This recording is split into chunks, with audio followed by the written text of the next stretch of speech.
Et aujourd'hui, le thème que nous allons aborder, c'est un thème vraiment qui touche à notre quotidien. C'est nos réalités de ces temps-ci, surtout en Afrique et tout. Alors, le thème, c'est déjà quoi? Est-ce qu'il faut forcer une jeune fille à se marier suite à une grossesse?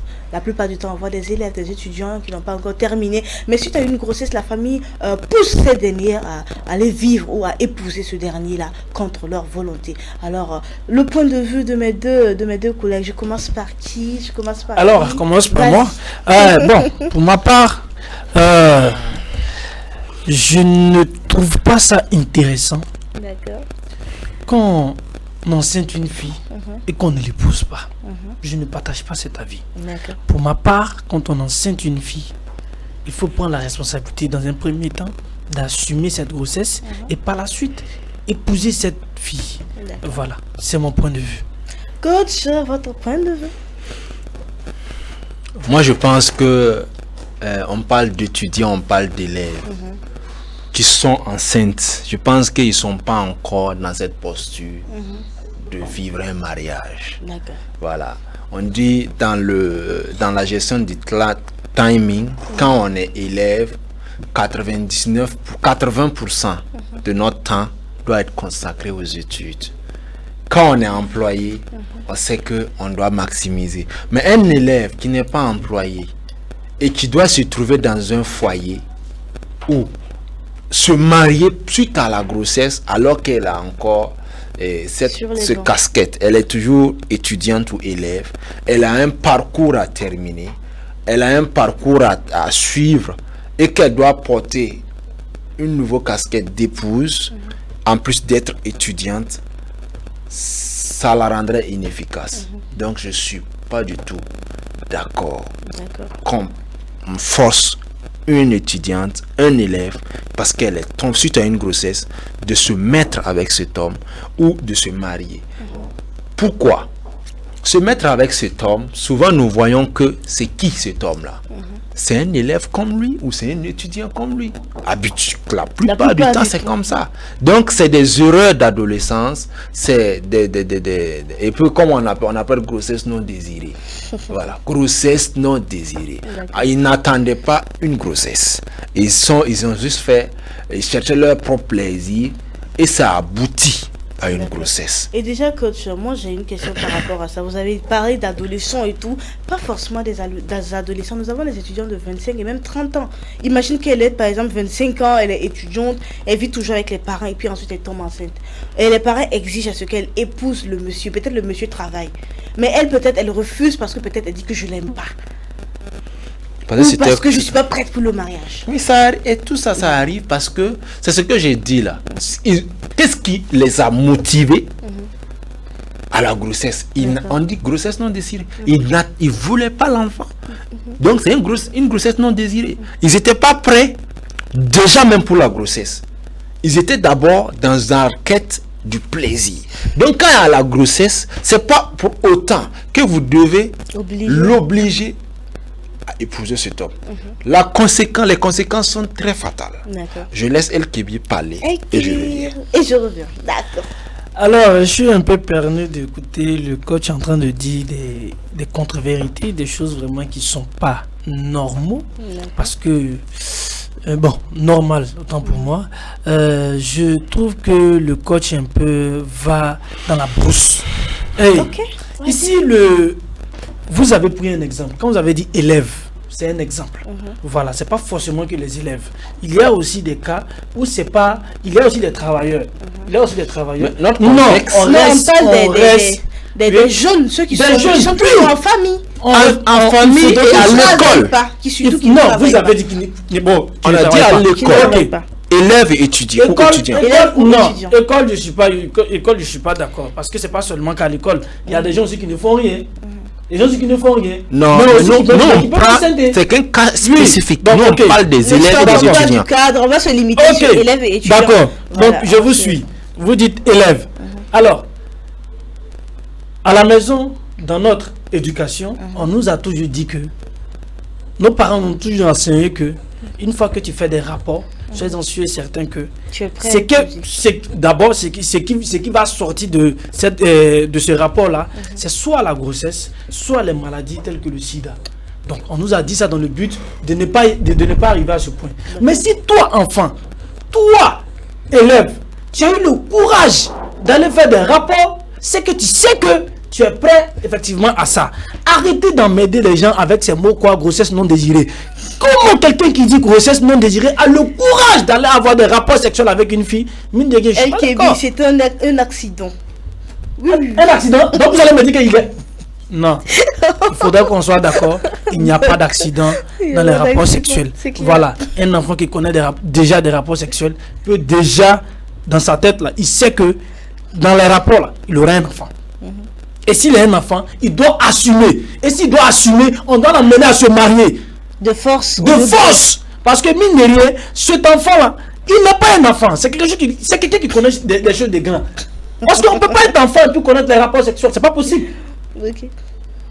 Moi, je suis pas d'accord. Donc, pour ma part, les grossesses non désirées, ce sont des mots qui ne doivent pas exister.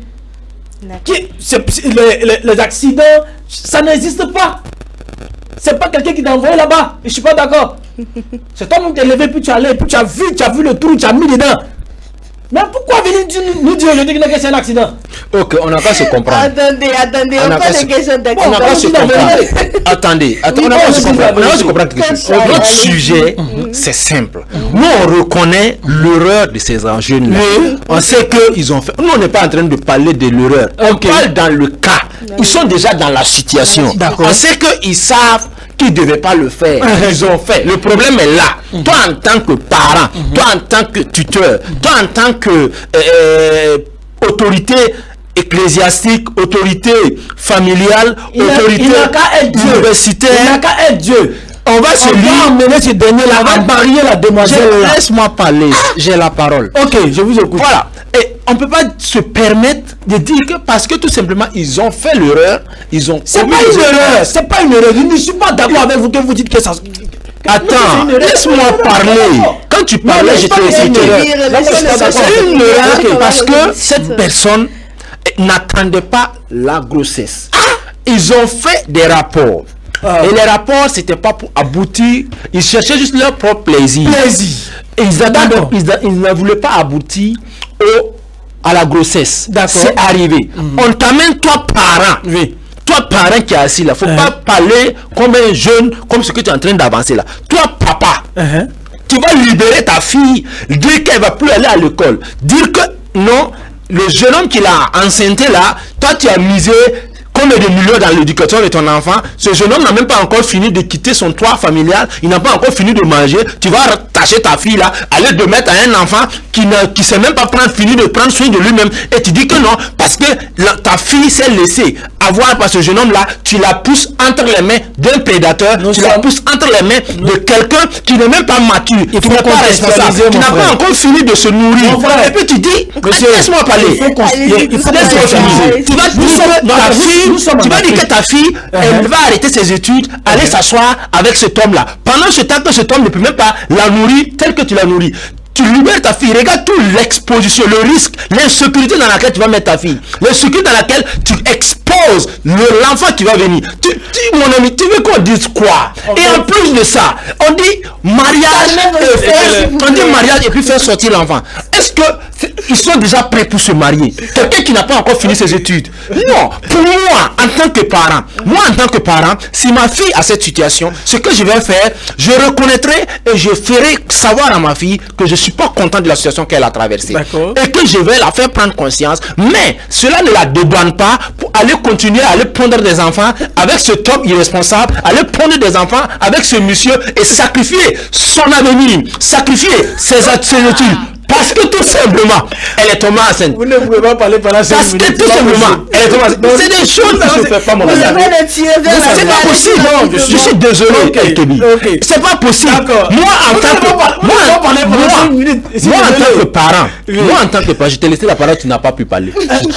Je suis moi, en tant que parent, je prendrai ma fille. Je dirai à ma fille, je t'empêcherai pas de porter cet enfant. D'accord. C'est une erreur, c'est arrivé. D'accord. Cet enfant-là, moi je vais prendre soin de cet enfant. C'est mon petit-fils. En tant que père responsable, c'est mon petit-fils. Je ne vais pas sacher ma fille pour libérer. Je vais garder ma fille. Je vais la dire, tu es enceinte, ça t'empêche pas d'étudier. D'accord. Je vais cadrer ma fille, résumer ses sorties, diminuer ses sorties pour pouvoir la permettre de réussir son cursus scolaire. Quand elle est enceinte, l'enfant va descendre, nous allons prendre des babysitters pour prendre soin de cet enfant et permettre ma fille, donner toutes les chances à ma fille de terminer ses études pour la garantir un avenir. Parce que le monde dans lequel nous sommes, je ne vais pas interrompre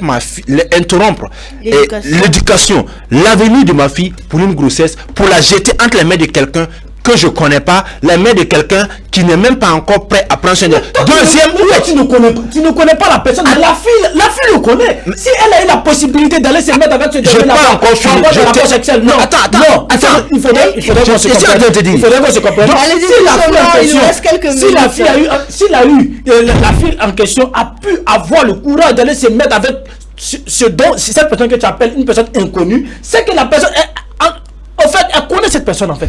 Et si elle connaît cette personne, elle n'a jamais fait d'erreur. Toi, tu es assis là, tu n'as jamais fait d'erreur. Dans ta vie là, tu n'as jamais fait d'erreur. Non, je n'ai jamais fait d'erreur. Là, il faut pas. Je n'ai jamais fait d'erreur. Je n'ai pas eu d'accident dans ma vie. Je ne fais pas d'accident. Donc c'est parce que ma fille a fait une erreur que je vais la pousser à subir des erreurs toute sa vie. Vous voyez. Si ta fille connaît quelque chose de grand, c'est qu'elle doit se marier. Vous voyez les conséquences. Vous voyez les conséquences. Qui a le courage, c'est-à-dire que pendant que lui, vous voyez les conséquences. Il est avec sa femme dans la chambre. Regarde. À ce moment, sa fille est en train de le regarder. Donc elle a le courage d'aller reproduire ça dehors. Donc à ce moment, qu'est-ce qu'on appelle? Non, regarde.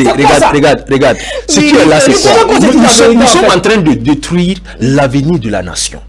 Combien de filles, parce qu'elles sont tombées enceintes, on les a empêchées d'obtenir leur diplôme, on les a empêchées d'être aujourd'hui employées, parce qu'on les a précipitées tôt dans des couples, on les a permis de devenir mère avant l'âge. Le nombre de filles au Burkina. Tu me laisses terminer. Je ne parle pas d'homme responsable. Je parle d'homme responsable. Non, il faudrait qu'on se comprenne. Le temps est fini. Laisse-moi conclure.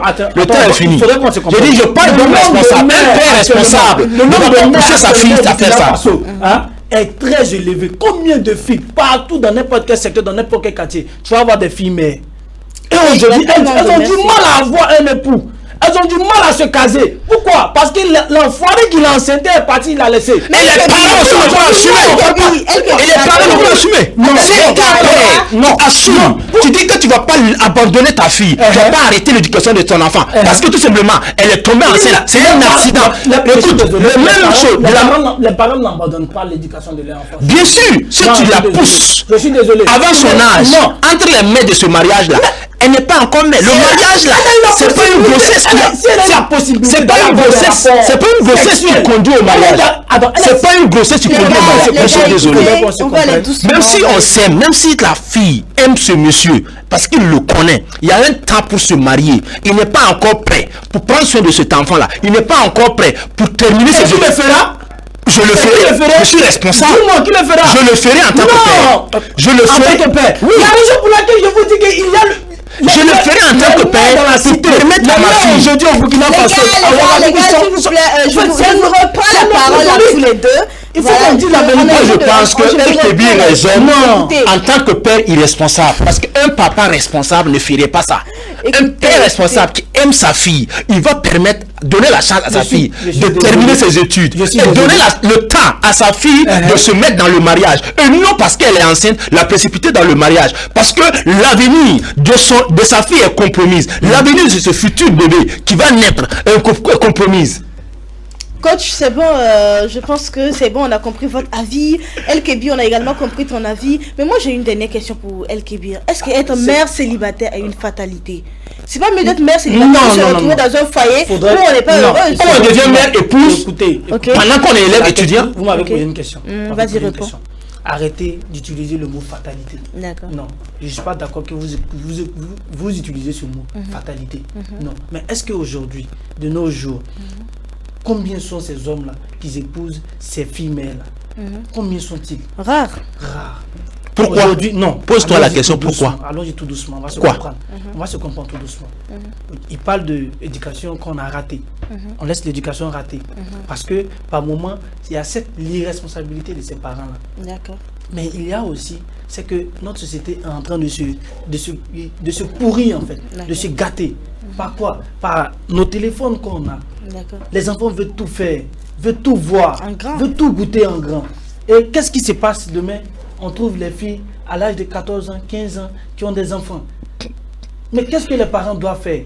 C'est vrai, doivent apporter assistance comme il l'a dit, apporter assistance à ces enfants, amener ces enfants-là à comprendre que mine de rien, c'est une erreur que ces enfants-là ont fait. Mais néanmoins, ça n'exclut pas le fait qu'on ne doit pas les prendre, les donner directement. Les livrer. Allons tout doucement. On ne doit pas directement les donner en mariage. On doit les éduquer. L'éduquer, c'est une erreur qu'ils ont fait. Mais néanmoins, si ce dernier a la possibilité de marier sa fille, ça ne cause pas de problème. Mais on va aller dans l'éducation jusqu'à ce que l'école puisse finir l'école. Si les parents de ce dernier-là ont la possibilité de pouvoir aider leur fille, il n'y a pas de souci. Donc, à contraire, voilà, ça s'arrête là. Alors, c'est le dernier mot de LKB. Coach, votre dernier mot. Voilà, mon dernier mot, c'est pour dire la grossesse. Une grossesse n'est pas une porte pour le mariage. Il faut que les parents et même les filles, souvent parce que leurs parents ne sont pas d'accord, qu'ils se soient avec certains hommes, ils disent je vais tomber enceinte, je vais obliger mes parents à être mariés, à me laisser me marier avec.